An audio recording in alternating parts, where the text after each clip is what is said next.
Hi everyone, my name is Gerena and I am the director of the Mariposa Center here at Girls Inc. of the Valley. Today I'm going to be reading a book called Albert and Sarah Jane by Malachy Doyle.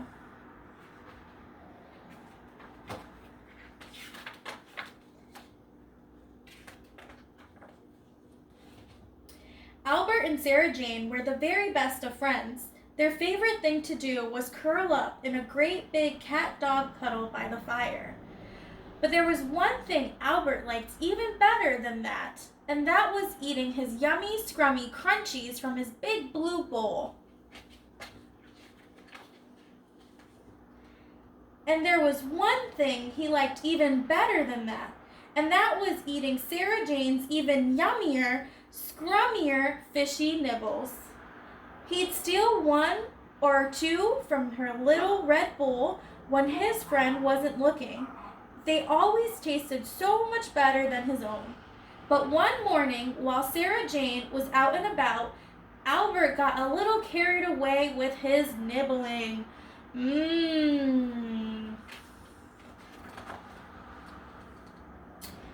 When his friend came back in from the yard, she was all ready for breakfast. But there wasn't a speck of food left in her little red bowl. When Sarah Jane looked to see if there was anything in Albert's big blue bowl, she found there wasn't a speck of food there either.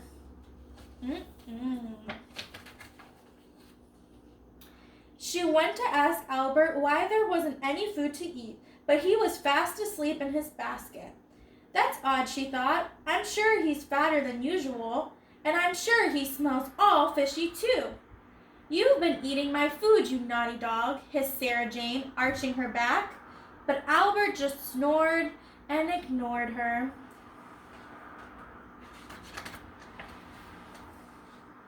Okay, said Sarah Jane, I've had enough of this. She turned around and marched straight out of the house.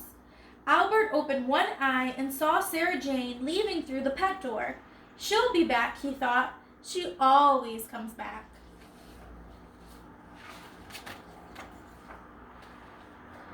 But Sarah Jane didn't come back. She went to live next door instead. By that evening, Albert was lonely. By the next morning, he was howling at the pet door. Come home, Sarah Jane, he cried. I miss you. Albert spotted Sarah Jane through the upstairs window. He smiled at her in a doggy sort of way, but Sarah Jane ignored him. So Albert sneaked out of the house, went next door, sat himself down on the doorstep and howled. Come home, Sarah Jane, he cried. I miss you.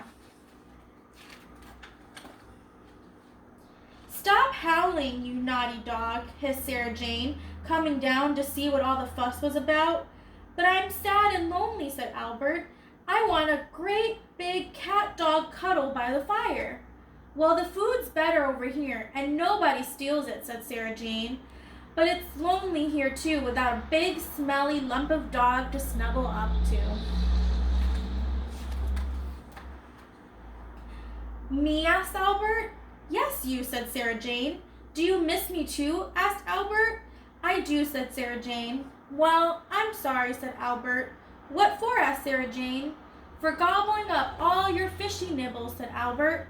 Will you do it again, asked Sarah Jane. I won't, said Albert. Will you even nibble them, asked Sarah Jane. I won't, said Albert. Good, said Sarah Jane.